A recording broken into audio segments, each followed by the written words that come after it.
सब लोग को गुड आफ्टरनून। लाइव हो गए हैं आप लोग, सब लोग जल्दी जल्दी हो जाइए।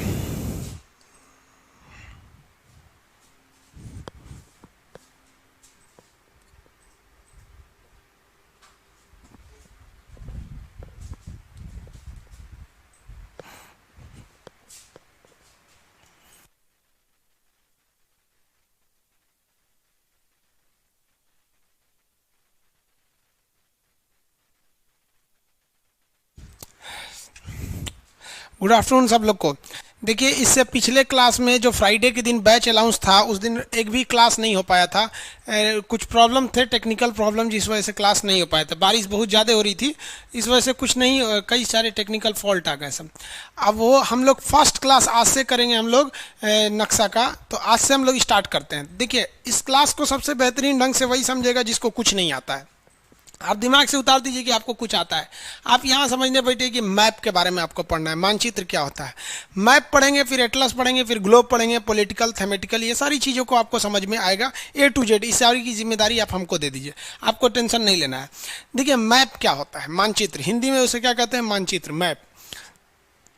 मैप पूरे पृथ्वी या उसका कुछ किसी भूभाग को, जैसे मान लीजिए टोटल ये आप अर्थ ले लीजिए, या केवल आप इंडिया लीजिए, या केवल बिहार, झारखंड, यूपी, राजस्थान, मध्य प्रदेश, कुछ भी एक हिस्सा ले लीजिए। तो पूरी पृथ्वी या उसके किसी भूभाग को कागज पर या कपड़े पर हूबहू उतार देना, एक नक्शा बना देना, नक्शा तैयार कर देना होता है। उसी को हम क्या कहते हैं, नक्शा। तो 6वीं शताब्दी में एक व्यक्ति थे, मार्केली नाम था उनका। तो मार्केली ने एक ऐसा किताब बनाया जिस किताब में न केवल नक्शा था। तो लोग वो किताब को पलटते गए, देख रहे हैं कि उसमें तो कुछ है ही नहीं है, केवल नक्शा है। तो एक ऐसी किताब जिसमें दूसरा कुछ भी ना हो, केवल नक्शा हो, तो ग्रुप ऑफ मैप हो, केवल कलेक्शंस ऑफ मैप हो, उसे हम कहते हैं एटलस। तो ये हो गया आपका बुक एटलस। तो एटलस क्या होता है, एटलस देखिए, एटलस है क्या कि एक किताब होता है, उसमें केवल और केवल आपको नक्शे बनाए रहते हैं। ये किताब आपको खरीदनी पड़ेगी, हम बताएंगे कब लेना है, अभी आप धीरे धीरे समझते चलिए, जल्दबाजी नहीं करेंगे। जिसको समझ में नहीं आएगा, जो कुछ नहीं जानता है वो सबसे ज़्यादा समझ के जाएगा, क्योंकि नया मेमोरी में डाउनलोडिंग तेज़ी से होता है। अब पहले से वायरस भर के आए हैं लोग ना, तो फिर वही डाउनलोड तेज़ी से नहीं होगा। तो अगर कोई आपसे कहे एटलस क्या है, तो एक ऐसी किताब जिसमें खूब सारे नक्शा, उसे एटलस कहते हैं। तो फिर इसका नाम एटलस क्यों पड़ा? तो देखिए, जब मार्केली ने इसे 6वीं शताब्दी में बनाया था, तो इसके ऊपर जो कवर लगाया था, जैसे इसके ऊपर एक ग्लोब का कवर है, तो उसने जो कवर लगाया था उसने एटलस का कवर लगा दिया था। एटलस एक देवता है ग्रीक भाषा में, उसे क्या कहते हैं, एटलस। आप एटलस की साइकिल खरीदेंगे तो उसमें देखेंगे एक ग्रीक भाषा में एक ऐसी मान्यता है ग्रीक लोगों की कि जो पृथ्वी का बोझ उठा के है वो कौन उठाए हुए है, एटलस। तो वो क्या है कि एटलस पूरे पृथ्वी का इसे ग्लोब को अपने कंधे पे लेकर बैठा रहता है। तो ऐसे देवताओं को आप देखे होंगे एटलस साइकिल वगैरह पे। तो उसी एटलस का कवर इस फोटो पे लगा दिया था। तो लोगों ने इस किताब का नाम उस राक्षस के आधार पर रख दिया, नाम रख दिया एटलस। तो एटलस तो समझ में आ गया आप लोग को एटलस क्या होता है। अब एटलस के बाद आते हैं सब मैप। एटलस के अंदर कौन सी चीज़ें होती हैं, तो एटलस के अंदर होती है मैप। मैप कई टाइप के होते हैं सब। अब इसमें आते हैं हम लोग पॉलिटिकल, थेमेटिकल, कई टाइप के मैप होते हैं। यहाँ हम आपको 2 तरह के मैप दिखा रहे हैं। एक मैप है आपका पॉलिटिकल, एक मैप आपका फिजिकल। यहाँ अब इसमें फिजिकल और पॉलिटिकल में अंतर समझिए। ये वाला जो मैप देख रहे हैं, ये एक मैप है पॉलिटिकल मैप ऑफ इंडिया, राजनीतिक नक्शा कहते हैं। इसमें आपको देश और राज्य जो होते हैं ना, आपका जितने भी स्टेट हैं और आपकी कंट्री है, कोई भी कंट्री या स्टेट, इसकी बाउंड्री आपको एकदम अच्छे से समझ में आ जाएगी। जैसे जम्मू कश्मीर यहाँ है, कहाँ ख़त्म हुआ आपको समझ में आ जाएगा। गुजरात ये वाला स्टेट है, ये कहाँ ख़त्म हुआ, कहाँ से शुरू हुआ, आपको इजीली आइडिया लग जाएगा। तो ऐसे नक्शा को हम पॉलिटिकल कहते हैं, जिसमें केवल राजनीतिक महत्व की चीज़ें दी गई रहे। यूपी कहाँ से शुरू है, मध्य प्रदेश कहाँ है, नेपाल, चाइना, अमेरिका। तो ये सारी चीज़ें जो केवल और केवल राजनीतिक महत्व की चीज़ें हैं, उसे देखने के लिए हम लोग कौन सा नक्शा का प्रयोग करते हैं, पॉलिटिकल मैप का प्रयोग करते हैं। समझ में आ गया कि नहीं आ गया? किसी को कोई दिक्कत नहीं है? अब आगे देखिए, फिजिकल मैप क्या होता है। Same to same political map का ही होता है फिजिकल मैप, लेकिन इसमें नेचुरल महत्व की चीज़ें दी गई रहती हैं, प्राकृतिक चीज़ें दी गई रहती हैं, उसे हम लोग कहते हैं फिजिकल मैप। फिजिकल मैप में आप ये नहीं समझ पाएंगे कौन सा स्टेट कहाँ से शुरू हुआ, कहाँ ख़त्म हो गया। जैसे यहाँ आपको अंदाज़ा लग रहा है कि ये वाला गुजरात है, आप इसी बेसिस पर यहाँ आप अंदाज़ा लगा सकते हैं कि गुजरात यहीं होगा, लेकिन आप ये कंफर्म नहीं बता पाएंगे कि गुजरात यहाँ कहाँ से शुरू और कहाँ से ख़त्म हो गया है। तो वैसा नक्शा जिसमें आपको पॉलिटिकल महत्व की चीज़ें दी गई रहती हैं, उन्हें हम लोग कहते हैं पॉलिटिकल मैप, और जिसमें नेचुरल चीज़ें दी गई रहती हैं उसे हम लोग कहते हैं फिजिकल मैप। अब आप कहेंगे कि इसमें ज़रूरी कौन है, तो देखिए बकलोल जो लोग होते हैं उनके लिए पॉलिटिकल अच्छा है, और जो होशियार लोग हैं उनके लिए फिजिकल अच्छा है। फिजिकल में बहुत सारी जानकारियाँ दी रहती हैं, पॉलिटिकल में बहुत सारी जानकारी नहीं दी रहती है। समझिए कौन कौन सी जानकारी होगी। ये कौन सा मैप है, पॉलिटिकल है, ये वाला फिजिकल है। अब हम आपको अच्छे से समझा देते हैं। इसमें पॉलिटिकल मैप में कुछ खास नहीं होता है, मेन होता है आपका फिजिकल मैप। यहाँ फिजिकल मैप में अगर आप देखेंगे ध्यान से तो आपको कई कलर्स दिखाई देंगे। आप कहेंगे कि इससे पहले वाले में भी तो कई कलर थे, लेकिन वो कलर हमारी मर्जी पर है।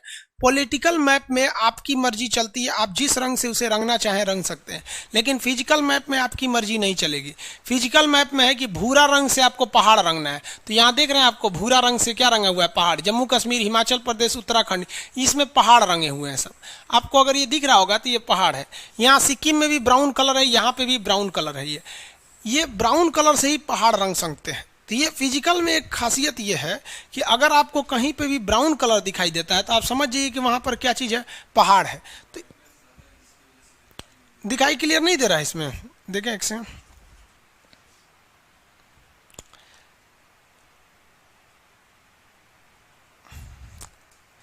गुड आफ्टरनून बाबू।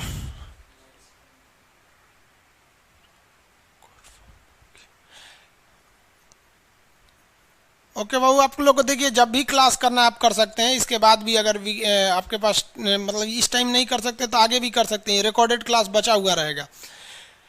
आगे देखिए बाबू, कुछ सर क्वालिटी लो हाई करने का ऑप्शन नहीं दिया है, आपके नेटवर्क पे डिपेंड करेगा ये। आपके यहाँ नेटवर्क सही रहेगा तो कर देंगे, नहीं रहेगा तो नहीं कर पाएंगे। आप किस एरिया में ही डिपेंड करता है। आगे देखिए वो कुछ लोग को ब्राइटनेस का दिक्कत हो रहा है। देखिए मैप ही है उस टाइप का, आगे आपका दूसरा मैप लेंगे उसमें आपको अच्छा से समझा देंगे। अभी आप यहाँ समझिए, ये हल्का आपको ब्राउन दिख रहा है ना, तो ब्राउन का मतलब क्या होता है, आपका पहाड़ है वहाँ पर। इससे काफ़ी फायदा होता है। आप जैसे मान लीजिए कोई पायलट है, अब अगर कोई पायलट है उसे आपने पॉलिटिकल नक्शा दे दिया है, तो पॉलिटिकल नक्शा में उसको कहाँ समझ में आएगा ऊंचा कौन है नीचे कौन है। लेकिन अगर वही फिजिकल नक्शा है तो वो देख लेगा कि भाई भूरा कलर का, इसको हाइट बढ़ाना पड़ेगा वरना लड़ जाएगा। अब एक और चीज़ इसमें होगा कि कहाँ पहाड़ की ऊंचाई ज़्यादा है और कहाँ पहाड़ की ऊंचाई कम है, ये कैसे पता चलेगा। अब आप खुद सोचिए कि अगर भूरे रंग से पहाड़ है तो ये तो भूरा रंग का मतलब हो गया पहाड़, लेकिन हाइट कैसे दिखाएंगे। तो इसमें भूगोलवेताओं ने दिमाग लगाया। उन्होंने क्या किया कि कलर को डार्क और लो करना चालू किया। जहां एकदम चटकार रंग से रंग दिया, भूरा रंग से, जहां चटकार भूरा है तो उसको समझ लिए कि वहां का पहाड़ की ऊंचाई ज्यादा है। और जहां हल्का भूरा है, अब अगर इंडिया के बीच में देखेंगे ना तो हल्का हल्का भूरा यहाँ भी दिख रहा होगा, बीच में हल्का ब्राउन दिख रहा होगा। हम आगे आपको, अभी क्या है कि आपको पूरा नक्शा नहीं मिला होगा, तो एक्चुअली क्या है कि अभी हम पूरा नक्शा ले लिए हैं। धीरे धीरे करके आपको जब एक आइडिया लग जाएगा तो आपको एक एक राज्य के नक्शा के हिसाब से पढ़ाएंगे। तो ये आपका हो गया आपका कश्मीर का। तो अगर कलर भूरा है, डार्क कलर है, तो मतलब समझिए उस चीज़ की वैल्यू ज़्यादा है। यानी भूरा कलर किसको दिखाता है, तो भूरा कलर दिखाता है आपको भाई पहाड़ को, तो पहाड़ वहाँ पे ज़्यादा है। और अगर भूरा रंग पंछुछुर हो जाएगा, पंछुछुर का मतलब समझते हैं पतला, तो जब कभी भी भूरा रंग पतला हो गया तो आप समझ जाइएगा कि वहाँ पर पहाड़ की हाइट कम है। तो हाइट ज़्यादा रहने पे कलर ज़्यादा और कम होने पे कम। जैसे यहाँ पे हल्का भूरा दिख रहा है आपको, ना बराबर दिख रहा होगा, तो इसमें कोई खास इफेक्ट नहीं पड़ेगा। तो ये भूरा रंग से पता चलता है कि कौन सा चीज़ ज़्यादा है कौन सा चीज़ कम है। अब ये तो भूरा समझ में आ गया, तो यहाँ हम लिख देते हैं ब्राउन कलर। आपको पीडीएफ वगैरह मिलेगा बाबू, अभी आपको बस थोड़ा बहुत समझा रहे हैं ताकि आपको आइडिया लग जाए। अब ग्रीन कलर, ग्रीन कलर का मतलब होता है मैदानी एरिया। ग्रीन कलर का मतलब क्या होता है, मैदान, मतलब वैसा चीज़ जो समतल भूमि हो, पहाड़ वगैरह जहाँ ना हो, वो ग्रीन कलर से के एरिया से दिखाएगा। ब्लू कलर के एरिया से पानी को दिखाएगा। जैसे अगर आप यहाँ देखेंगे समुंदर को क्या दिखा रहा है, ब्लू कलर से। अब जहाँ समुंदर ज़्यादा गहरा होगा वहाँ पर आपको ज़्यादा नीला करेगा, और जहाँ समुंदर कम गहरा होगा वहाँ कम नीला करेगा। तो ये हो गया आपका कलर कोडिंग। ये धीरे धीरे आपको सब आराम से समझ में आने लगेगा कलर कोडिंग क्या है क्या है। तो ये सब चीज़ों में आपको अंतर धीरे धीरे पढ़ते रहेंगे ऑटोमेटिक समझ में आ जाएगा। अभी हम केवल रफली इंट्रोडक्शन के रूप में बता रहे हैं। तो पॉलिटिकल मैप अलग होता है, थेमेटिकल अलग होता है। इसमें आपको कभी भी नहीं दिखेगा कि कश्मीर कहाँ शुरू हुआ कहाँ ख़त्म हो गया, राजस्थान कहाँ से शुरू हुआ कहाँ ख़त्म हो गया। अब इसके अलावा मैप आता है जिसको हम लोग कहते हैं थेमेटिकल मैप। उसको समझिए क्या होता है। देखिए ये मैप देखें, थेमेटिकल मैप क्या होता है, किसी खास चीज को दर्शाने के लिए जब मैप बनाया गया रहता है ना, उस मैप को हम लोग कहते हैं थेमेटिकल मैप। जैसे इसमें केवल रेलवे लाइन दर्शाई गई है, बाकी कौन स्टेट कहाँ गया, कौन सा पहाड़ कहाँ है, इससे कोई मतलब नहीं है। इसमें केवल रेलवे लाइन को दर्शाया गया। तो जब किसी खास चीज को दर्शाने लगे तो उसे क्या कहते हैं हम लोग, थेमेटिकल मैप। जब पर्वत पहाड़ या नेचुरल चीज को दर्शाने लगे तो उसे क्या कहते हैं हम लोग, फिजिकल मैप। और जब देश राज्य इत्यादि का विभाजन दिखाने लगे तो उसे क्या कहते हैं, पॉलिटिकल मैप। तो मैप कितने टाइप के हो गए, 3 टाइप के, पॉलिटिकल, फिजिकल, थेमेटिकल, ये तीनों पढ़ना है आपको। अब इसके अलावा एक और मैप होता है, ये देखिए ब्लैंक मैप। इसमें सब चीज़ सादा दे देता है, आपको कुछ नहीं देगा। तो जब हम आपको सबसे पहले आपको पढ़ाएंगे पॉलिटिकल, क्योंकि पॉलिटिकल से ही आपको समझ में आता है। शुरुआत कहाँ से करेंगे, पॉलिटिकल से। पॉलिटिकल के बाद आपको पढ़ाएंगे फिजिकल, उसके बाद ये एकदम सादा मैप है बाबू, इसमें आपको कुछ नहीं दिखेगा, एकदम सादा रहेगा, इसमें कुछ पता ही नहीं चलेगा। सबसे टफ होता है यही ब्लैंक वाला, देखिए इसमें आपको एकदम सादा मैप मिलेगा। इसके बाद आएगा थेमेटिकल। थेमेटिकल जब ये तीनों पढ़ लेंगे तब आप पढ़ेंगे ब्लैंक मैप, तब आपको ये वाला सादा मैप दे दिया जाएगा। इसमें क्या होगा सादा में कि आपको कुछ दिया ही नहीं रहेगा, आपको अपने अंदाज से भरना पड़ेगा ब्लैंक मैप में। तो अभी आप ये रफली एक ओवरव्यू समझिए। इसके अलावा देखिए मैप कितने टाइप का, पहले पढ़ेंगे पॉलिटिकल, फिर थेमेटिकल, उसके बाद पॉलिटिकल, फिजिकल, थेमेटिकल, उसके बाद ब्लैंक मैप में भरेंगे। ये सारी चीज़ें आपको एटलस में मिलेंगे। अब इसके बाद आएगा आपका ग्लोब। ग्लोब जो होता है ना, ये अर्थ का एक रियल व्यू की तरह होता है, इसी पृथ्वी को एक लगभग। लेकिन इसकी ये खराबी क्या होती है कि भाई इसको आप हर जगह नहीं ले जा सकते। तो सबसे लास्ट में आपको क्या पढ़ना पड़ेगा, ग्लोब पढ़ना पड़ेगा। एकदम लास्ट में आपको पढ़ना है ग्लोब। इस ग्लोब के बारे में लास्ट में। अब इसमें आप पढ़ेंगे कि पृथ्वी अगर इधर से देखेंगे तो 22.5 डिग्री झुका है, ज़मीन से देखेंगे तो 66.5 डिग्री झुका है। तो ये सब एंगल वगैरह के बारे में, अक्षांश क्या है, देशांतर क्या है, ये सब चीज़ों को आपको ग्लोब में पढ़ना है। अब हम लोग मेन स्टार्ट करते हैं अपना टॉपिक पे। अभी तक जो था इंट्रोडक्शन टाइप का था, उस आपके लिए उतना इंपॉर्टेंट नहीं था। देखिए यहाँ ध्यान से, पृथ्वी लगभग जियोड की तरह है। जियोड मतलब पचका ढचका है। हम इसे अभी हल्का में गोल मान के चलते हैं अभी फिलहाल, और ना एक ही दिन में सारा कॉन्सेप्ट समझेंगे ना तो पगला जाएंगे, कहेंगे मैप तो हम समझिए नहीं पाएंगे। यहाँ देखिए पृथ्वी जो है ना, अर्थ लगभग हल्का सा इस टाइप का गोल सा है। अब इसके बीचों बीच से एक काल्पनिक रेखा खींची गई है। इस इमेजिनरी लाइन को हम इक्वेटर कहते हैं। इसे इक्वेटर क्यों कहते हैं भैया, तो इक्वेटर इसीलिए कहा जाता है क्योंकि ये पृथ्वी को एकदम इक्वल बांटता है। हम इक्वल नहीं बांट रहे थे, यहां से बना दे, इक्वल बांटने वाले को हम कहते हैं इक्वेटर। तो ये इक्वेटर हो गया। इसे हम लोग 0 डिग्री के हिसाब से दर्शाते हैं। इसे कितने डिग्री कहते हैं, 0 डिग्री कहते हैं इक्वेटर। इक्वेटर को हम शॉर्टकट में यहाँ ई लिख देते हैं तो आप समझ जाएंगे इक्वेटर हो गया। इसे हम लोग हिंदी में कहते हैं भूमध्य रेखा। लेकिन आप एक बात बताइए, आप इस क्लास में हिंदी पढ़ने आए हैं कि भूगोल पढ़ने आए हैं? आप भूगोल पढ़ने आए हैं तो यहाँ हिंदी भाषा नहीं चलेगी, भूगोल की भाषा पड़ेगी, जिसे कहते हैं विषुवत रेखा। विषुवत रेखा यहाँ से समझते चलिएगा आप। कंटिन्यू यहाँ पे आपको इंडिया वर्ल्ड सब के बारे में पढ़ना है। अभी आपको थोड़ा बहुत फर्स्ट क्लास है इसलिए आपको थोड़ा सा अनकंफर्टेबल लगता होगा, लेकिन यहाँ से आपको समझ में आने लगेगा। पृथ्वी के बीचों बीच से गुजरने वाली काल्पनिक रेखा, ऐसे भगवान ने कोई रेखा नहीं खींचा है, ये हम लोग ने कल्पना करके खींच लिया है। इसके ऊपर वाला एरिया और नीचे वाला एरिया ये बराबर बांट देती है। इसे हम विषुवत रेखा या भूमध्य रेखा के नाम से जानते हैं। भूमध्य रेखा हिंदी में हो जाएगा, विषुवत रेखा आपका किस भाषा में होगा, भूगोल में विषुवत रेखा। अब हम लोगों ने कुछ सहूलियत के हिसाब से कुछ अन्य रेखाओं को डिसाइड किया है। ये तो पृथ्वी को बांट दिया। अब जो गोला था बाबू, आप बताइए, पृथ्वी जो एक स्फेयर टाइप का था, गोला था, अब तो हमने उस गोला को आधा कर दिया। तो गोला को आधा करेंगे तो गोला हो जाएगा आधा, तो उसे कहेंगे गोलार्ध। क्या कहेंगे, गोलार्ध। और नीचे वाला भी क्या हो जाएगा, गोलार्ध, गोला का आधा। इंग्लिश में क्या कहेंगे, स्पेयर जो है, स्पेयर, स्पेयर को आधा करेंगे तो क्या हो जाएगा, हेमी स्पेयर। स्पेयर को आधा करने पे क्या हो जाता है, हेमी स्पेयर हो जाता है।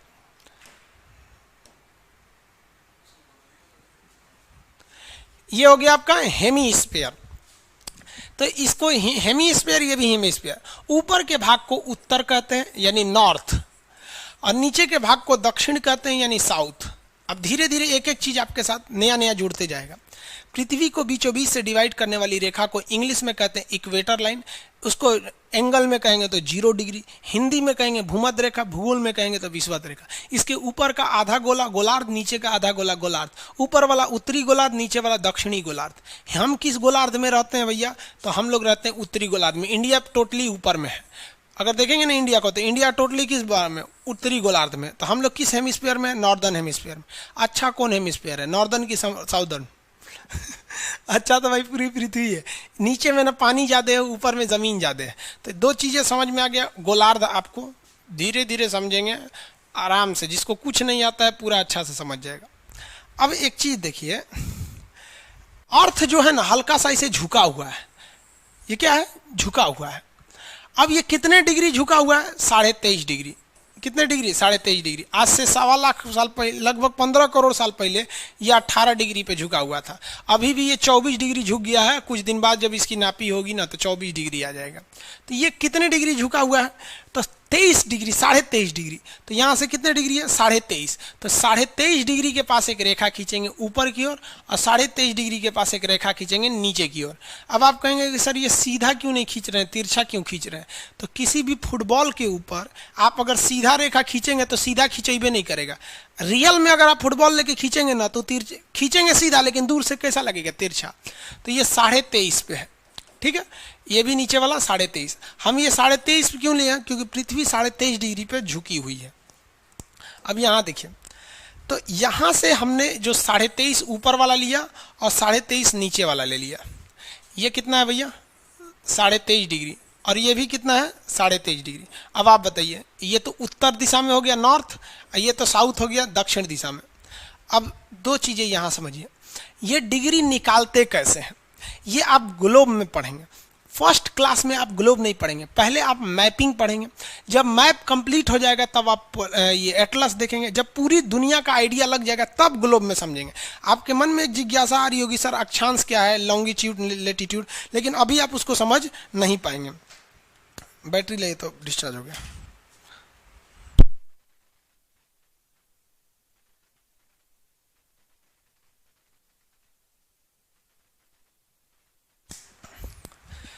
आगे देखिए भाऊ, तो ये उत्तरी हो गया, ये दक्षिणी हो गया। इसके अलावे अगर आप पृथ्वी को देखेंगे तो पृथ्वी जो है ये जमीन के हिसाब से अगर देखेंगे, यहाँ देखिए, किसी चीज को अगर आप झुकाते हैं, जैसे इसी चीज को हम झुका दिए, तो इस पे दो तरह का एंगल बनता है। एक ऊपर से ये वाला एंगल और नीचे से ये वाला एंगल। दो एंगल बना कि नहीं, कोई भी चीज, जैसे हम इधर झुक गए तो एक एंगल इधर से बनेगा और एक एंगल पीछे से बनेगा। तो जो अर्थ झुकी हुई है ना, तो ये वाला झुकाव है, ठीक है, और ये जमीन है। देखिए ध्यान से, तो जो अर्थ झुकी हुई है तो ये वाला झुकाव 23.5 है, और ये वाला झुकाव ये 23.5 है। अब आप बताइए, कोई 90 डिग्री का एंगल है, अगर इसको 40 डिग्री झुका दिए, 40 डिग्री, तो ये कितना होगा? जेन्युइन है कि 50 होगा? भाई दोनों को जोड़ेंगे तभी ना वो सीधा खड़ा होगा।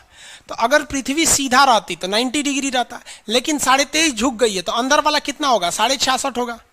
66.5 होगा कि नहीं? आप खुद देखिए, 90 डिग्री में किसी चीज को झुकाएंगे एक ओर से, तो अगर इधर से 10 हुआ तो इधर से 80 बचेगा। उसी तरह पृथ्वी अगर सीधा रहती तो 90 पे रहती, 23.5 झुका दिए तो इधर से 23.5, तो इधर से कितना होगा? 66.5 होगा।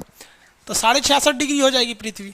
तो पृथ्वी पर दो रेखाओं का बड़ा महत्व है, एक 23.5 डिग्री वाले का क्योंकि ये ऊपर से एंगल है, एक 66.5 डिग्री वाले का क्योंकि ये नीचे से एंगल है। समझ में आ रहा है कि नहीं? अभी आप कमेंट पे ध्यान नहीं देंगे आप लोग, अभी आप लोग मेन अभी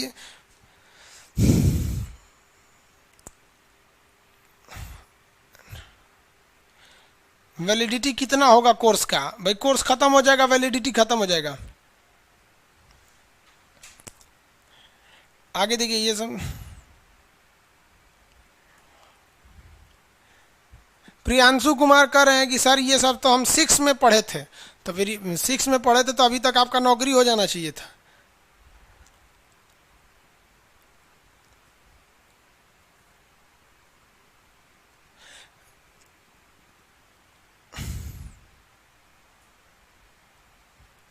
चलिए यहाँ देखिए, कुछ कुछ फालतू फालतू के कमेंट करता है सर, यहाँ ये सब यहीं रहेगा सब बेरोजगार बन के। देखिए ध्यान से, 66.5 और 23.5 डिग्री, ये दो ठो महत्व हो गए सब। अब यहाँ देखिए, इसके ऊपर वाला जो रेखा खींचा जाता है ना, ये वाली रेखा और ये वाली रेखा, ये 66.5 डिग्री है, 66.5, और ये भी कितनी होगी 66.5। अंतर क्या होगा, ये होगा नॉर्थ और ये होगा साउथ। अब इन रेखाओं का अलग अलग नाम है। अगर 23.5 डिग्री ऊपर में है तो इसे ट्रॉपिक ऑफ कैंसर या कर्क रेखा कहते हैं, और वही 23.5 डिग्री नीचे है तो इसे ट्रॉपिक ऑफ कैप्रिकॉर्न या मकर रेखा कहते हैं।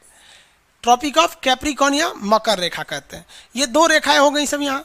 अब आप अच्छे से समझिए। अब ऊपर वाला जो है वो उसे कहते हैं आर्कटिक, नाम है इसका आर्कटिक, और नीचे वाले को कहते हैं अंटार्कटिक, नीचे वाले को अंटार्कटिक। ये रेखाएं याद रखेंगे, इसका काफी ज्यादा यूज होगा क्योंकि इसको शुरुआत में ही बता दे रहे हैं। टोटल कितनी रेखा हो गई बिना देखे आप बताएंगे आंख बंद करके। बीचों बीच वाली रेखा विषुवत रेखा, बीचों बीच में विषुवत रेखा, ऊपर में गया 23.5 डिग्री कर्क रेखा, नीचे में 23.5 डिग्री मकर रेखा। इंग्लिश में बोलिए, बीचों बीच वाला विषुवत रेखा को इंग्लिश में क्या कहेंगे, इक्वेटर। 23.5 ऊपर वाला क्या हो गया, ऊपर वाला 23.5 क्या हो गया, ट्रॉपिक ऑफ कैंसर, और नीचे वाला 23.5 ट्रॉपिक ऑफ कैप्रिकॉर्न। ऊपर वाला 66.5 आर्कटिक, आर्कटिक, और नीचे वाला 66.5 अंटार्कटिक, नीचे वाला अंटार्कटिक, ऊपर वाला आर्कटिक। हो गया। अब इसका महत्व क्या है, आखिर इतना क्यों बताया जा रहा है, आखिर इसका कुछ ना कुछ तो यूज होगा। समझिए, यूज समझते हम लोग। देखिए, जो अर्थ, जो सनलाइट होता है ना, सनलाइट, पृथ्वी सनलाइट, ये ज्यादा सूरज जो होता है वो मैक्सिमम जाता है कहां पर, कर्क रेखा पर। सूर्य मैक्सिमम कहां तक जा सकता है, कर्क रेखा। तो आप कहेंगे सर इधर अंधेरा रहता है। नहीं बबुआ, यहां तक सूर्य आता है, इसके बाद इसकी रोशनी तिरछी जाती है। अब आप बताइए, तिरछा रोशनी में रोशनी तो जाएगा, लेकिन क्या गर्मी उतना जाएगा, नहीं जाएगा। तो ये कर्क रेखा से जितना दूर जाइएगा ठंड बढ़ेगा कि नहीं बढ़ेगा, ठंड बढ़ेगा, और दूर जाइएगा और ठंड बढ़ेगा, और दूर जाएंगे और यानी ऊपर में तो और ठंड बढ़ने लगेगा, बढ़ेगा कि नहीं बढ़ेगा। अब एक बात बताइए, तो ये तो कर्क रेखा की मैक्सिमम स्थिति कहाँ आ गई, ऊपर यहाँ पर, और कर्क रेखा मिनिमम नीचे कहाँ जाता है, मकर रेखा के बीच में, सॉरी सूर्य। तो सूर्य किन दो रेखाओं के बीच में सीधा चमकता है, तो कर्क रेखा और मकर रेखा के बीच में सूर्य की किरणें सीधा चमकती हैं, इसके अलावा ये तिरछा चमकती हैं। सबसे कम आप बताइए, सबसे कम सूर्य की रोशनी कहाँ जाएगी, यहाँ जाएगी, न गर्मी लगेगा, ना इसे पोल कहते हैं, इसे भी पोल कहते हैं, ये साउथ पोल है, ये नॉर्थ पोल है। तो सूर्य अधिकतम किन दो रेखाओं के बीच रह सकता है, फटाफट बताएंगे। ऊपर में कौन सी रेखा, कर्क रेखा, और नीचे में कौन सी रेखा, मकर रेखा।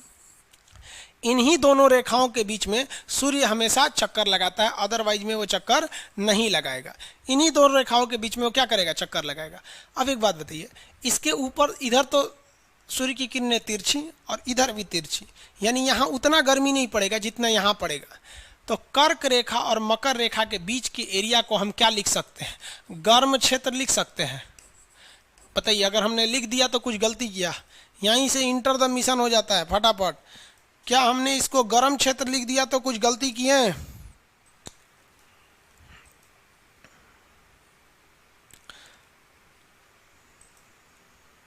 फटाफट बताएंगे।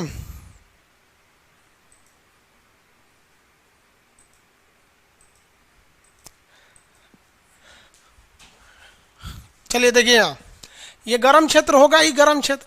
तो क्यों गर्म क्षेत्र होगा, क्योंकि सूर्य इन्हीं के बीच में घूम रहा है, इसके उधर उसकी किरणें तिरछी जा रही हैं, इसके नीचे भी तिरछी जा रही हैं। लेकिन आप बताइए, यहाँ पे समझिए, क्या आप हिंदी पढ़ने बैठे हैं कि गर्म क्षेत्र बोल रहे हैं? आप तो ज्योग्राफी पढ़ने बैठे हैं ना। तो ज्योग्राफी में हम लोग गर्म को क्या बोलते हैं, ज्योग्राफी में गर्म को बोला जाता है उष्ण। गर्म को क्या बोला जाता है, उष्ण। क्या बोल रहे हैं, उष्ण। और क्षेत्र को कहते हैं कटिबंध। क्या कहेंगे, कटिबंध। तो ये बीच वाला एरिया हो गया उष्ण कटिबंध। अब इसके बीच अगर कुछ भी पाया जाता है तो आपको क्या बोला जाएगा, उष्ण कटिबंध। अब इंग्लिश मीडियम में इसे क्या कहेंगे भाई, उष्ण कटिबंध वाले। इंग्लिश मीडियम वाले भी एडमिशन लिए होंगे, वो लोग सोच रहे होंगे इसे इंग्लिश मीडियम में क्या बोला जाएगा, तो इसे टोरिड जोन बोलते हैं। इंग्लिश में इसे टोराइड जोन बोलते हैं, टोरिड जोन। हिंदी में इसे उष्ण कटिबंध बोलते हैं। समझ में आ गया आप लोग को। अब बताइए कि यहाँ पे कोई देश पाया गया, सपोज विषुवत रेखा पे कोई देश पा लिया गया, यहाँ पर इक्वाडोर। तो क्या इक्वाडोर एकदम विषुवत रेखा पर है, तो क्या इक्वाडोर उष्ण कटिबंध में आएगा, कंफर्म आएगा। जो भी कर्क रेखा और मकर रेखा के बीच में आएगा तो उष्ण कटिबंध में आएगा। अब कितने लोग बता सकते हैं कि उष्ण कटिबंध में 3 रेखाएं आती हैं, कर्क रेखा, विषुवत रेखा और मकर रेखा। इसमें सबसे ज्यादा गर्मी कहाँ पड़ेगा, सबसे ज्यादा गर्मी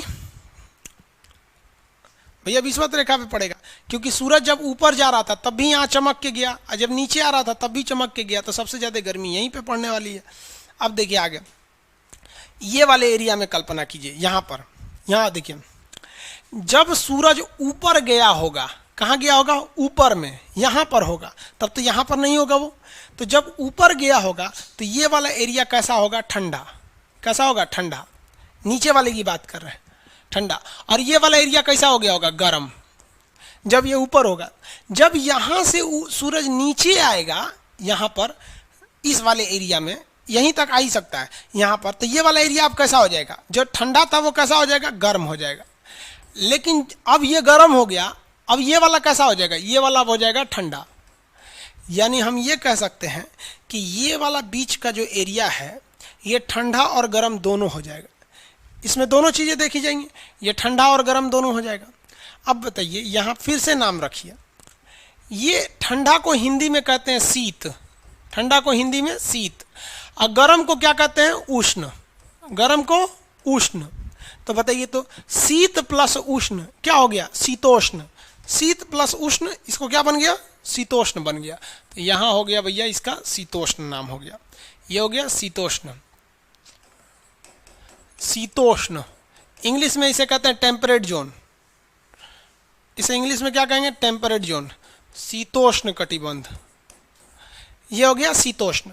तो पृथ्वी पर आपने कितने कटिबंध देखे, एक आपने देखा उष्ण कटिबंध, एक देखे शीतोष्ण कटिबंध। शीतोष्ण कटिबंध को टेम्परेट जोन कहते हैं। कितने लोग ये बता सकते हैं कि यहां पर क्या होगा। देखिए बबुआ, सूर्य अधिकतम आ सकता है नीचे मकर रेखा तक, यहां आने के बाद भी यहां तक तिरछी किरणें छोड़ेगा और कुछ गर्मी उत्पन्न कर देगा, इसलिए ठंडा के साथ साथ गर्मी रहेगा। लेकिन ये वाले एरिया में कभी भी ठंड ही पड़ेगा, गर्मी नहीं पड़ेगा, ठंडा। और ठंडा को क्या कहते हैं, शीत। तो ये क्या हो गया, शीत कटिबंध। कटिबंध का मतलब क्या होता है, एरिया, कटिबंध का मतलब एरिया। और ऊपर वाला भी क्या होगा, सूर्य अधिकतम यहीं तक जाएगा ना, कर्क रेखा तक, इसके बाद तो जाएगा नहीं। और ये वाला एरिया क्या हो जाएगा, ये भी तो हो गया शीत कटिबंध।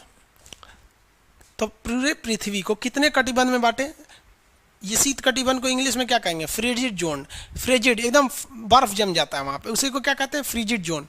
अब यहां देखिए, पृथ्वी के बीचों बीच में बोलिए कौन सा कटिबंध, फटाफट बोलते जाएंगे लोग, नीचे कमेंट लिख के फटाफट बताएंगे। पृथ्वी के बीचों बीच में कौन सा जोन, कौन सा कटिबंध बीचों बीच में,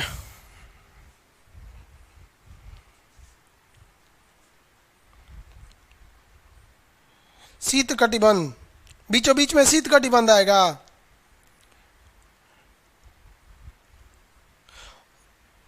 बीचों बीच में उष्ण कटिबंध आएगा, हाँ उष्ण, बीचों बीच में उष्ण कटिबंध, इंग्लिश में क्या कहेंगे, टेम्परेट जोन। अब जरा आंसर सोच समझ के दीजिएगा लोग, सुनिए ध्यान से, सुनिए एकदम बढ़िया से, यहां ध्यान से। कर्क रेखा कहाँ है, ऊपर में, कर्क रेखा और मकर रेखा, कर्क रेखा और मकर रेखा, इसके बीच के क्षेत्र को क्या कहेंगे, कर्क रेखा और मकर रेखा के बीच का क्षेत्र, कर्क रेखा और मकर रेखा के बीच का क्षेत्र उष्ण कटिबंध कहलाएगा। समझ में आ गया। अब जरा आंसर देखिए, कर्क रेखा से ऊपर में, कर्क रेखा से आर्कटिक रेखा, कर्क रेखा से आर्कटिक रेखा के बीच का क्षेत्र क्या कहलाएगा, शीतोष्ण कटिबंध, गर्मी ठंडी दोनों पड़ेगा, टेम्परेट जोन। और नीचे में बताइए, नीचे में शीतोष्ण का एरिया कहाँ से आएगा? नीचे में शीतोष्ण का एरिया फटाफट, अगर नहीं कमेंट लिख सकते तो वहीं अकेले में बैठ के क्लास कीजिए, वहीं पर आपको समझ में आएगा, अकेले में बोलिए, नीचे में दिमाग लगाइए फटाफट। नीचे का शीतोष्ण कहाँ से होगा? अब आंख बंद करेंगे, नीचे का शीतोष्ण कहाँ से होगा भैया? ये मकर से शुरू होगा, ऊपर जाएंगे तो उष्ण हो जाएगा, ना ना ऊपर नहीं जाना है, नीचे आएंगे तो क्या हो जाएगा? शीत और ठंडा दोनों पड़ेगा। तो ये हो गया आपका मकर रेखा से लेके आर्कटिक रेखा, ये क्या हो गया? शीतोष्ण हो गया। और आर्कटिक से दक्षिणी ध्रुव ठंडा, और अंटार्कटिक से उत्तरी ध्रुव ठंडा। तो कितने टाइप के कटिबंध देखें, कितने टाइप के कटिबंध देखे? 3 टाइप के देखे रे बबुआ। यो तो शीतोष्ण है, यो तो टाइप है, गिन रहा है से 1 2 3 4 5। अरे भैया 5 कहाँ है? 3 टाइप है ना, समझ में गया? अब मान लीजिए 2 लड़का 1 लड़की खड़ी रहेंगे, पूछेंगे कितने टाइप के मानो है, तो 2 को ना हो जाएगा, लड़का लड़की का आप संख्या थोड़ी गिन रहे हैं। ये समझ में आ गया आप लोग को? क्वेश्चन बताइए फटाफट। सबसे ज्यादा ठंडा किस कटिबंध में पड़ेगा? सबसे ज्यादा ठंडा किस कटिबंध में? शीत कटिबंध में पड़ेगा। सबसे कम ठंडा कहाँ पड़ेगा?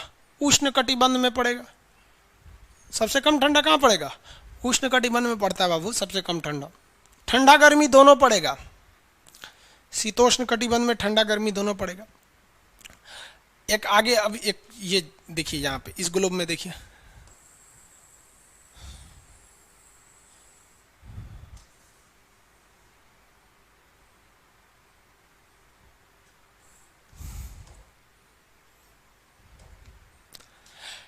ये बताएंगे लोग कौन सी रेखा है?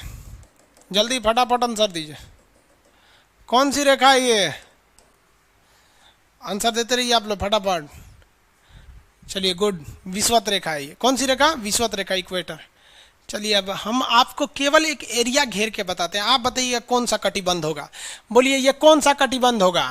फटाफट बोलिएगा, कौन सा कटिबंध है ये? ये है भैया टोरिड जोन या उष्ण कटिबंध, समझ में आ गया? ये वाला। अब दूसरा हम घेरते हैं, आप बताइए क्या ये कौन सा कटिबंध होना चाहिए यहाँ पर? ये तो बता दिया आप लोगों ने। ये बताइए तो जहां हम, ये बताइए जहां हम हाथ चला रहे हैं, ये कौन सा होगा? आइडिया लगाइए कौन सा होगा ये, फटाफट लगाइए आइडिया कौन सा होगा ये। और ये वाला भी, ये कौन सा कटिबंध है? फटाफट बताएंगे लोग। ये वाला है भैया, जल्दी जल्दी। इंग्लिश में बोलते हैं temperate zone, temperate zone. Hindi में? हिंदी में हो गया आपका शीतोष्ण कटिबंध। चलिए अब कितने लोग देखते हैं, बता देते हैं फटाफट, बता देंगे लोग। वेरी गुड, वेरी गुड बाबू। आंसर इतना तेज दीजिए कि हम पढ़ ना सके। आप देखिए आंसर कितना तेजी से आ रहा है, इस तरह से आंसर दीजिए कि पढ़ ही ना सके हम यहाँ पर। खैर हम एक्चुअली मोबाइल में इसलिए देखते हैं ताकि हमको भी एहसास हो कि आपको कैसा दिख रहा है। स्क्रीन पे देखते हैं तो फिर दूर पड़ जाता है वहाँ पर। अब बुढ़ा गए, अब हमको चश्मा लगाना पड़ेगा, स्क्रीन पे उतना दूर से नहीं दिखता है। चश्मा लगा लेते हैं तो स्क्रीन पे पढ़ेंगे। उम्र बढ़ जाने के बाद ना आँख नाक कान सब खराब हो जाता है। चलिए देखिए ध्यान से, बुढ़ौती आ गया मेरा। कितने लोग आंसर देंगे? लोग फटाफट बताएंगे हम। एक बार में हमें लिखते के साथ आंसर आना चाहिए। ये कौन सा कटिबंध है? फटाफट कौन सा कटिबंध होगा? इंग्लिश वाले लोग सबसे ऊपर में है बबुआ। ये सब यूपीएससी का क्वेश्चन ऐसे नक्शा बना बना के पूछेगा आपको। कौन सा कटिबंध होगा? फटाफट बताएंगे। ये वाला हो गया शीत कटिबंध। शीतोष्ण थोड़े होगा रे बकलोलवा कहीं का, खाली ठंडा पड़ेगा हिया ना शीतोष्ण होगा। आई वाला कौन सा होगा? उष्ण होगा। दिमाग चट देता है तुम लोग, गलती नहीं बोलो भाई, इतना मेहनत से पढ़ा रहे हैं, आंसर सही होना चाहिए। कौन सा कटिबंध है? शीत कटिबंध है, शीत कटिबंध है। यूपीएससी जो है ना वो ससुरा खखोर के क्वेश्चन पूछता है। क्वेश्चन क्या पूछा यूपीएससी? कह रहा है कि शीत कटिबंध में सबसे ज्यादा ठंडा कहां पड़ता है? रे बकलोलवा कहीं को, तो अपने ठंडा पड़ता है। अब कौन सी पूछ रहा है? ओमे कौन सी ठंडा पड़ता है? माने शीत में भी महाशीत। यह है यूपीएससी आईएएस का एग्जाम। लड़का सब खाली सपना देख लेता है आईएएस बनेंगे, अभी मेहनत ना करना है उसके लिए। देखो बबुआ क्वेश्चन यूपीएससी का क्या था।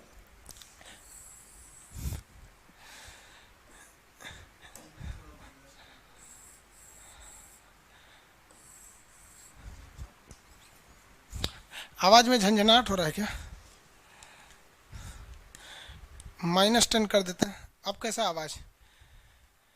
क्लियरिटी अब चेक करिए तो थोड़ा सा झंझनाहट कम है, ठीक है? थोड़ा बहुत झंझना जाता है। बाबू हमारा गले खराब है, भगवान अजीब टाइप का बना दिया गला मेरा।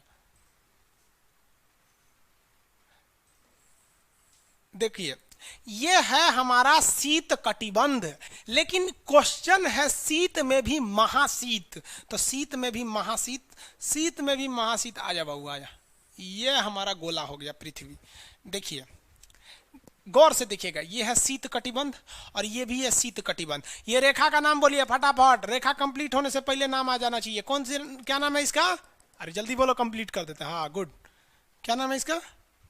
विषुवत रेखा, वेरी गुड। ये शीत है ना।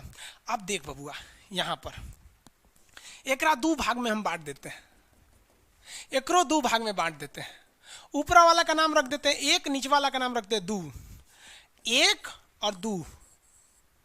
कितने लोग बता सकते हैं इसमें कि शीत कटिबंध को यानी फ्रीजिड जोन को हमने 1 और 2 में बांट दिया है। इसमें ज्यादा ठंडा 1 में लगेगा कि ज्यादा ठंडा 2 में लगेगा? गलत आंसर आया ना, घुस के कैमरा में से निकाल ले आएंगे इधर, आप धो देंगे। यहाँ बता देते हैं, यहाँ ज्यादा ठंडा फटाफट 1 में ठंडा कि 2 में? 1 की 2, 1 की 2, जल्दी फटाफट, देर नहीं होना चाहिए। 1 में कि 2 में? 1 में कि 2 में? 1 में, 1 में, वेरी गुड। बस 1 लिखते जाएंगे सर, वेरी गुड, बहुत अच्छा। बकलोलवा कौन दू बोल रहा है? दू कौन बोलता है? यहाँ से फेंक देंगे हम फ्रीजिड जोन में ले जाके। बकलोलवा 1 में ना ठंडा पड़ेगा बबुआ, वहां सूरज का रोशनी जइबे नहीं करेगा, एकदम कोना में वो पट्टी है वहां पे। 1 में देख लो भाई, इतना तेज आंसर आना चाहिए इस तरह से, धड़ धड़ धड़ एकदम, वेरी गुड। सबसे ज्यादा ठंडा ओ खोपड़िया पे ना तो एक खोपड़िया पे। समझ में आ गया कि नहीं आ गया? भूगोल वालों ने ये दोनों का नाम अलगे रख दिया। हम तो आपको धाए दे बता दिए थे, आप में से कितने अच्छे से आप बता दिए कि 1 में कि 2 में। लेकिन यही क्वेश्चन यूपीएससी पूछा था और आधा लड़का गलती ठोक के आया था। क्या पूछा था पता है? कि ज्यादा ठंडा टुंड्रा में पड़ता है कि टैगा में? अब लड़का पगला गया, टुंड्रा टैगा कौन ची होलो रे भाई? टुंड्रा टैगा, लो टुंड्रा टैगा यहाँ पर। अरे यूपीएससी ना खखोर के पूछता है कुछ हो। अब जैसे किसी को कह देंगे मामा जी तो आराम से समझ में आ जाएगा। कहेंगे हमारे बाप के सार, तो कहेंगे कौन सी बोल रहा है बाप के सार? अरे मामा जी को ही बोला जाता है बाप के सार। तो वही ऐसे पूछता है, टुंड्रा में कि टैगा में? आंसर बताइए, टुंड्रा में कि टैगा में? टुंड्रा या टैगा? फटाफट। टैगा बोल रहे हैं लो, टैगा। कुछ टुंड्रा बोल रहे हैं लो। अब आंसर की स्पीड वो नहीं रह गई है, टुंड्रा या टैगा, टुंड्रा या टैगा। भैया ये पूरा ध्रुव होता है, 1 और 2 दोनों को मिला देंगे तो ध्रुव हो जाता है। टुंड्रा या टैगा? टुंड्रा या टैगा? देखो भैया हम बताते हैं, देखिए ध्यान से। ये जो ऊपरा वाला 1 नंबर है ना, यानी जो एकदम खोपड़िया है और नीचे वाला एकदम पेंदिया है, ये 1 नंबर को हम लोग कहते हैं टुंड्रा। जो 1 नंबर है ना, अंग्रेजी हिंदी दोनों में टुंड्रा, और जो 2 नंबर है उसे कहते हैं टैगा। और कुछ नहीं है रे भैया, लड़कवा को सब पता था लेकिन टेक्निकल नाम नहीं पता था, इसलिए फेल होके चल आया। 1 नंबर में ज्यादा ठंडा पड़ेगा क्योंकि ये सूर्य से विषुवत रेखा से बहुत दूर है, और ये 1 नंबर में ज्यादा, इसी को कहते हैं टुंड्रा और इसको कहते हैं टैगा। बताइए क्वेश्चन कहेगा सबसे कम पेड़ पौधे यानी सबसे कम वनस्पति, एकदम लीस्ट क्वांटिटी ऑफ इन्वायरमेंट, सबसे कम जीव जंतु कहाँ पाए जाएंगे रे भैया? टुंड्रा में कि टैगा में? ये ठंडा में कौन जाएगा मरने ससुरा? हम जैसन बूढ़ सड़ आदमी को तो फालिज मार देगा वहां जाके। तो सबसे कम जीव जंतु कहाँ बाबू रे, कहाँ? तो सबसे कम जीव जंतु 1 नंबर पे। 1 नंबर को क्या कहते हैं? टुंड्रा। समझ में आ रहा है कि नहीं आ रहा है? अभी बताइए, जैसे जैसे हम टुंड्रा से बढ़ेंगे विषुवत रेखा की ओर, जैसे जैसे बढ़ेंगे क्या टेम्परेचर बढ़ेगा? टेम्परेचर बढ़ेगा कि नहीं बढ़ेगा बबुआ? बढ़ेगा। जीव जंतुओं की संख्या भी बढ़ेगी। ठंडा में मर जाएगा सब ससुरा। कभी सुने गर्मी से 200 लोगों की मौत हो गई? गर्मी से किसी की मौत नहीं होती, आदमी तनी पगला उगला जाता है, लेकिन हमेशा ठंडी में सुनते होंगे कि 200 आदमी ठंडा से मर गया। अब बहुते आदमी, अब हम जैसे बूढ़ सूढ़ आदमी को बच के रहना पड़ता है। आप लोग जवान हैं लोग, आप लोग का कोई दिक्कत नहीं है। समझ आ गया कि नहीं आ गया? तो जीव जंतु इधर ही रहेंगे। आप कहेंगे कि अरे ठंडा में बहुते मर जाता है। समझ आ गया कि नहीं? जैन धर्म के लोग ज्यादा क्यों नहीं विकास कर पाए? लो उघारे रहते तो आधा लोग को मार दिया ठंडा वहां पे। तो समझिए ध्यान से, तो ये ऊपर जाएंगे तो जीव जंतुओं की संख्या बढ़ेगी। अब बताइए इसमें, देखिए बताइए खटाखट देखते हैं कितना तेज आंसर देता है। आंसर एकदम जबरदस्त। हाँ भाई, ऐसे स्क्रीन चलना चाहिए, धड़ाधड़, खुशी हो जाएगा भाई। यहाँ पे आप टेंशन नहीं लीजिए, जो ऑफर में एडमिशन लिए 200-150 में, जो ऐसे लिए हैं 200 में, आपको जब कोर्स कंप्लीट होगा ना तो आपको लगेगा कि इसके लिए 2000 भी कम था। टेंशन नहीं लीजिए। देखिए ये वाला पूरा कटिबंध बताइए, टुंड्रा और टैगा मिला के बोलेंगे तो उसे कहेंगे शीत कटिबंध। जब टुंड्रा और टैगा दोनों मिला दीजिएगा तब हो जाएगा शीत। और शीत में से महाशीत टुंड्रा और कम शीत टैगा।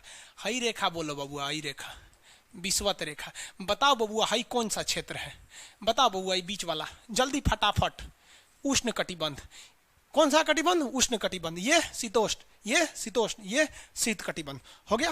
किसी को कोई दिक्कत नहीं है कटिबंध में? टुंड्रा टैगा में कोई दिक्कत नहीं है? आगे बढ़ जा। अरे टुंड्रा टैगा में दिक्कत नहीं ना है? Very good. टुंड्रा टैगा में कोई दिक्कत नहीं है, वेरी गुड। विषुवत रेखा, उष्ण कटिबंधीय, शीत, वेरी गुड। अरे इसमें इमोजी कौन लिख के भेज रहा है? ये सबको होने बतियाने का आदत लगा है, इमोजी लिख के भेज देता। कहीं बकलोल कहीं इमोजी कौन सी पढ़ेंगे हम? इमोजी लड़कियां बना बना भेज रही हैं सब। टुंड्रा बोल रहे हैं तो अपन फोटो भेज रही है। ये तो इमोजी लिख के मत भेजिए आप लोग। अरे जो लिखना है लिखिए ना, इमोजी भेजता है सब। हिंदी मीडियम वाला तो कई को पता नहीं इमोजी मतलब कौन सी वाला। और जन सियार ऐसा पीला पीला मुखौटवा बना रहा तो इमोजी बोला जाता है। चल बाबू आप तो एक तो बहुत जबरदस्त चीज दिखाते हैं। नक्शा का इंपॉर्टेंस देखिए।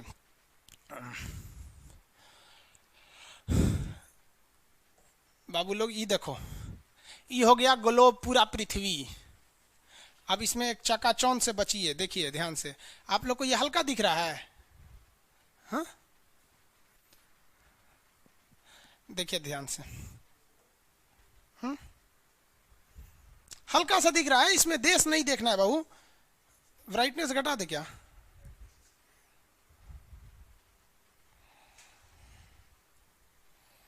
देखिए यहां फटाफट देखेंगे लोग। ये रेखा बोलिए फटाफट, कौन सी रेखा है? बीचों बीच से जा रही है। ये रेखा है विषुवत रेखा। कौन सी रेखा? विषुवत रेखा। हमारा प्यारा भारत ये रहा, हमारा सारे जहां से अच्छा। ये हमारा हिंदुस्तान उत्तरी गोलार्ध में है, northern hemisphere of the earth. ये हमारा कौन सी रेखा? विषुवत रेखा। अरे ये क्या हो गया यार? टेक्निकल आदमी नहीं है हम, या नौटंकी कर रहा है। ये विषुवत रेखा हो गया। ये बबुआ एगो बात बता तो, जो विषुवत रेखा है वही ना सबसे ज्यादा गर्मी पड़ेगा। सबसे ज्यादा गर्मी कहां पड़ेगा? विषुवत रेखा पे पड़ेगा, क्योंकि सूर्य जाता है अधिकतम कहां तक? ये कर्क रेखा तक। कर्क रेखा भारत के बीचों बीच से गुजरती है, आपको भी पता है, 8 राज्यों से। थोड़ा बहुत तो आप भी पढ़े होंगे, शॉर्टकट, गमछा झाड़ू सब फालतू चीज होता है। अब यहां देखिए, ये तो है मकर रेखा बबुआ, ये है मकर रेखा, यही है ना मकर रेखा। इसमें तो किसी को दिक्कत नहीं है। अब एक बात बताओ बाबू, ध्यान से देखो। सूर्य मकर रेखा से जाएगा कहां पर? कर्क रेखा तक। और कर्क रेखा पर जाने के बाद ये वापस आएगा कहां पर? मकर रेखा पर।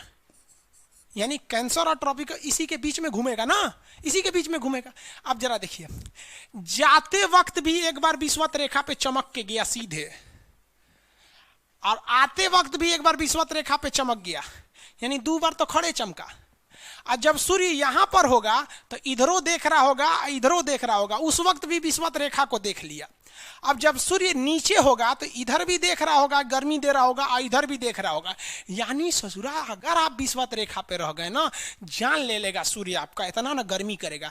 इसलिए विषुवत रेखा पे जितने देश हैं ना, वहां के लोग एकदम मंगरैला की तरह काला होते हैं सब। इतना भयानक काला होता है सब कि उनको देखकर हिंदुस्तान का अगुआ भाग जाएगा। दुल्हन की तो बातें छोड़िए, लेकिन जितना सुंदर लड़की होती है सब ना, बहुत सुंदर लड़की, वो देखिएगा जब टेढ़ा लड़का पसंद करती हैं सब। सुंदर लड़की को बुद्धि पता नहीं कहाँ होता है। एक्चुअली भगवान जो है ना, सुंदरता बनाए। देखिए अगर किसी चीज में समय देंगे तो दूसरे चीज से समय काटना पड़ेगा। तो भगवान जिसको सुंदर बनाया ना, खूब सुंदर, तो उसको कुछ ना कुछ कहीं ना कहीं से समय काट लिया। तो जो बुद्धि बना रहा था तो बुद्धि काट लिया।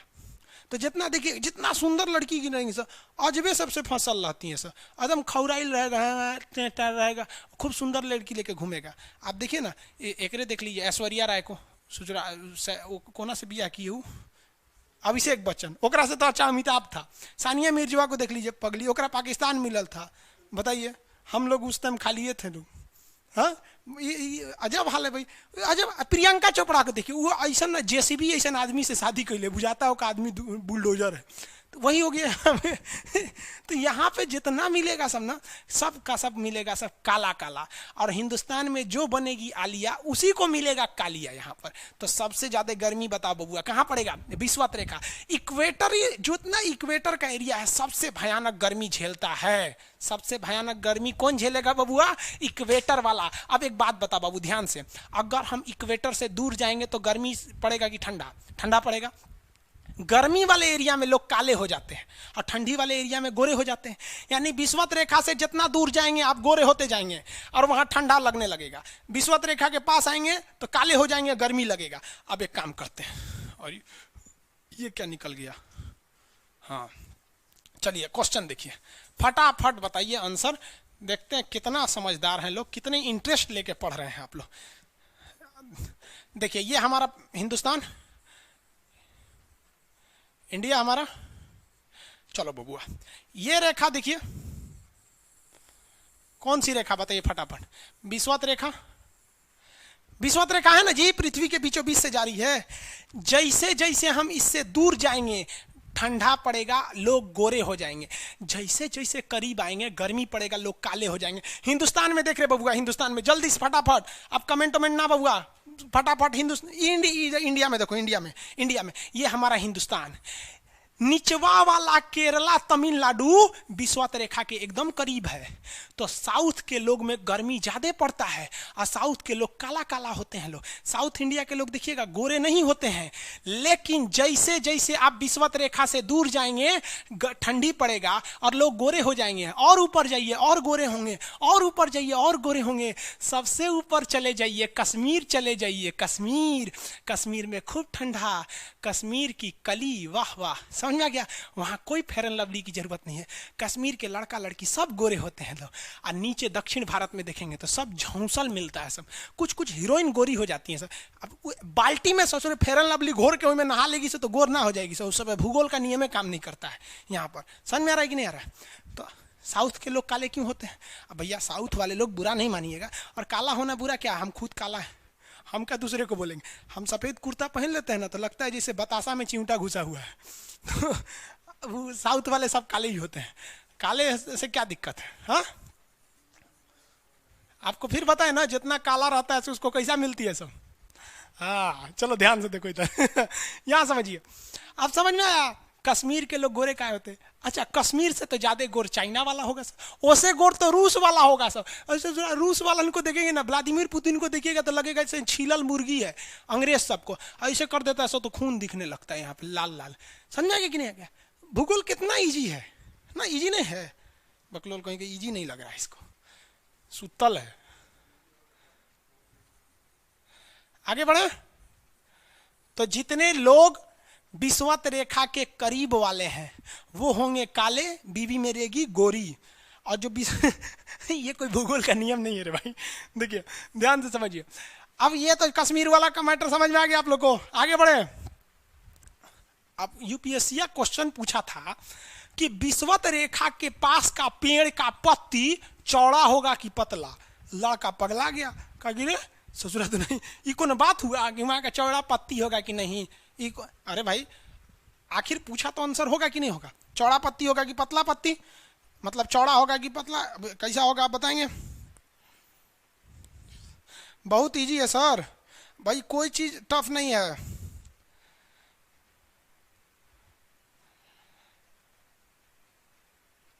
अरे बकललवा, डाउनलोड करने की सुविधा ना, स्क्रीनशॉट ले सकते हैं ना डाउनलोड कर सकते हैं, ये सुविधा नहीं मिलेगा। चलिए ध्यान से समझिए। अब यहाँ पर पत्ती के बारे में हम लोग समझते हैं, पत्ती के बारे में। इधर देखिए फटाफट, अब कमेंट छोड़ दीजिए, मेरी ओर देखिए। एक बात बता बउआ, विषुवत रेखा के पास गर्मी पड़ेगा कि नहीं, सीधी सी बात है, एक शब्द में बोलेंगे तो गर्मी पड़ेगा कि, अरे भयानक गर्मी पड़ेगा रे। जब जाएगा तबो गर्माएगा, आएगा तबो गर्माएगा, और नीचे रहेगा तबो झांकेगा विषुवत रेखा, और ऊपर रहेगा तबो झांकेगा विषुवत रेखा। सबसे ज्यादा गर्मी कहाँ पड़ेगी? विषुवत रेखा। सबसे ज्यादा गर्मी विषुवत रेखा। समझ में आ गया? तो एक चीज तो कंफर्म हो गया ये विषुवत रेखा के बाद कि भैया इसकी जो गर्मी है भयानक। और जैसे जैसे गर्मी पड़ेगा, ये जो समुंदर देख रहे हैं, समुंदर का पानी भाप बनकर ऊपर उठेगा। गर्मी के कारण कोई भी पानी एवापोरेट हो जाएगा, यानी क्या बन जाएगा? वाष्प बन के ऊपर उठ जाएगा, और यही वाष्प ऊपर जाके बना लेता है बादल। तो विषुवत रेखा के पास खूब ज्यादा बादल हो जाएंगे, और इतने बादल हो जाएंगे कि वहां वर्षा हो जाएगी। तो विषुवत रेखा के पास डेली 2 बजे वर्षा हो जाती है। कैसे हो जाती है? विषुवत रेखा के पास भयानक गर्मी, गर्मी के कारण वाष्प एवापोरेशन होता है, और ये एवापोरेशन होने के बाद बादल बन जाते हैं, और ये बादल बरसों रे मेघा मेघा बरस जाते हैं। तो आप कहेंगे कि सर ये 2 बजे काहे बोले हैं, 4 बजे काहे नहीं बोले? तो रे बबुआ एक बात सुनो, धूप में जो गर्मी आती है वो 8 बजे के बाद आती है। सुबह 8 बजता है ना, मॉर्निंग का 8, उसके बाद ही धूप की गर्मी रहती है। 8 बजे के पहले धूप में उतना गर्मी नहीं रहता, इसलिए वाष्पीकरण नहीं हो पाता। 8 बजे से धड़ धड़ धड़ धड़ वाष्प बनता है, ऊपर जाता है, और 12 बजे के बाद धूप से गर्मी वो खत्म होने लगती है 2 बजे तक। तो 2 बजे तक इतना ना बादल बन जाता है कि अब वो रोक नहीं पाता है। कहता है बकलोल कहेगा कल खुदे इतना बादल बना था, आज फिर बना दिया, कहाँ रखेंगे? बरसा दो, फिर अगले दिन बरसा दो। तो डेली 2 बजे से 4 बजे के बीच कहाँ बारिश होती है?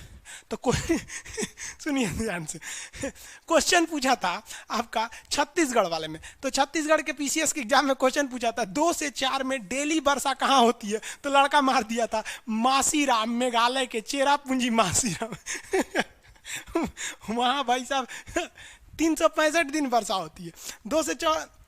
2 बजे से 4 बजे के बीच में जो वर्षा होती है वो विषुवत रेखा पे होती है। क्यों होती है? समझ में आ गया? समझ में आ रहा है कि नहीं आ रहा है?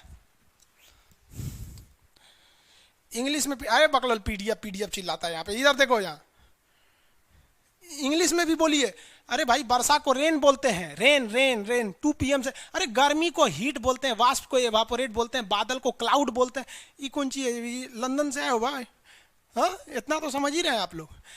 तो ये हो गया गर्मी से।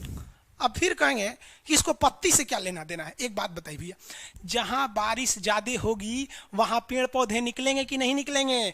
तो जो विषुवत रेखा है वहां पेड़ पौधे बहुत ही ज्यादा निकलते हैं। तो क्वेश्चन कहेगा विषुवत रेखा के पेड़ पौधे घने होते हैं कि हल्के होते हैं? सब डेंसर होते हैं कि रेयरर होते हैं? बहुत डेंसर होते हैं, बहुत घने होते हैं, क्योंकि पानी की कमी नहीं, धूप की कमी नहीं। भैया धूप और पानी तो पेड़ पौधों को चाहिए, दूसरा क्या चाहिए? धूप नहीं मिलेगा तो भी सूखेगा, पानी नहीं मिलेगा तो भी सूखेगा। विषुवत रेखा पे ना धूप की कमी ना पानी की कमी, हुमच के पेड़ निकलते हैं सब। तो बहुत ही घने जंगल कहाँ पाए जाते हैं? विषुवत रेखा के पास। ये ब्राजील दिख रहा है, हाँ, ब्राजील के जो जंगल हैं वो कैसे जंगल हैं? विषुवत रेखीय जंगल हैं। अब एक बात यहाँ समस्या चालू हो जाता है। कौन सी समस्या? तो भैया ये जो पेड़ है पानी तो सबको मिलेगा, क्योंकि सबका जड़ जमीन पे है, अब पानी बरसने के बाद जमीने पे आएगा। लेकिन समस्या हो जाएगी धूप की। समस्या किसकी होगी? धूप की। धूप की कैसी समस्या हो जाएगी भैया? धूप की तो धूप की समस्या ऐसे होगी कि जो पेड़ ज्यादा ऊंचा होगा उसको धूप ज्यादा, और जो नीचे ठेमरा गया उसको धूपे नहीं मिलेगा। इसका मतलब विषुवत रेखा के पेड़ों के बीच पानी को लेकर कोई कंपटीशन नहीं होगा। मेन जो कंपटीशन होगा वो धूप को लेकर होगा। जो पेड़ ऊंचा उसको धूप ज्यादा, जो पेड़ नीचे उसको धूप कम। इसका मतलब जो धूप होते हैं उसके चक्कर में ये पेड़ पौधे में कंपटीशन होता है। इसलिए जो पेड़ होते हैं वो लोग क्या करते हैं? उठने लगते हैं, पेड़ पौधे लंबे होने लगते हैं। किस लिए लंबे होते हैं? क्योंकि इनको क्या चाहिए? धूप चाहिए। तो बताइए विषुवत रेखा के पेड़ पौधे लंबे होते हैं कि नाटे होते हैं? लंबे होते हैं। क्यों लंबे होते हैं? अरे भैया क्यों लंबा होता है? धूप लेने के लिए ऊपर जाएगा तो लंबा हो जाएगा, और साथ साथ कैसा होता है? पतला होता है। कोई भी चीज को लंबा कीजिएगा तो क्या हो जाता है? पतला हो जाता है। अब बताइए लंबा पेड़ है, बहुत लंबा पेड़ है और पतला है, तो उसको क्या रहना पड़ेगा? बहुत ही शक्तिशाली रहना पड़ेगा, मजबूत रहना पड़ेगा, नहीं तो गिर जाएगा। तो विषुवत रेखा के पेड़ धूप पाने के लिए लंबे हो जाते हैं, और वो पतले होते हैं और बहुत मजबूत होते हैं, वरना वो गिर जाएंगे। और इनको पानी की कोई दिक्कत नहीं होता है, इसलिए इनकी जो पत्ती होती है बहुत चौड़ी होती है, क्योंकि पत्तियां क्या करता है, पनिया को भास बना के उड़ा देता है। इसलिए जहां पानी की कोई कमी नहीं उस चीज का पत्ती चौड़ा होगा। कमल का फूल बहुत चौड़ा पत्ती, पानी की कोई कमी नहीं। और जहां पानी की कमी होगी वहां पत्ती छोटा होगा, छोटा होगा, छोटा होगा। रेगिस्तान की पत्तियां कांटा बन जाती है, तो लोग कहते हैं कांटा हो गया। अरे बकलो, कांटा नहीं था, वो पत्ती था। वो मजबूरी में लोग उसे कांटा बना दिए। लोग मजबूरी इंसान को कुछ बना देता है। समझ में आ गया कि नहीं आ गया? तो विषुवत रेखा के पास पानी की कोई कमी है नहीं, तो पत्ती कैसी, चौड़ी। पत्ती कैसे, चौड़ी। रेगिस्तान में पानी की कमी होती है, पत्ती कैसा, कांटा। पत्ती कांटा हो जाती है। पेड़ कैसा, लंबा की नाटा, लंबा। मोटा की पतला, पतला। लचीला की मजबूत, मजबूत होते हैं सब। समझ आ गया कि नहीं आ गया? किसी को कोई दिक्कत नहीं? आगे बढ़े, टाइमिंग खत्म हो रहा है। 3 देखिए आज इतना समझ में आ गया आप लोग को ये विषुवत रेखा के बारे में। इसमें तो कोई दिक्कत नहीं है गर्मी वगैरह का। ये फर्स्ट क्लास था, इसलिए थोड़ा सा आप लोग को भी टाइम मैनेजमेंट समझ में नहीं आया। अब नेक्स्ट क्लास कल से होगा सेम टाइम पे। इससे पहले एक भी क्लास नहीं हो पाया था टेक्निकल प्रॉब्लम की वजह से। ये आज नक्शा का फर्स्ट क्लास था। पीडीएफ वगैरह कब लेना है, क्या लेना है, ये कल समझाएंगे आपको। कैसे क्या लिखना है आप टेंशन छोड़ दीजिए। हम गारंटी कहते हैं आप भूल नहीं सकते हैं किसी चीज़ को यहाँ पर। बाकी आप हम आपको कहते हैं ना, आप भूल के आइए किसी चीज़ को। कोई पूछेगा तो विषुवत रेखा की पत्ती चौड़ा होता है कि छोटा, तो क्या कह देंगे, छोटा होता है, नहीं ना। तो आई होप आप समझ रहे होंगे इस चीज़ को। अब क्लास की टाइमिंग कम बची हुई है, अभी तो टाइमिंग है ही।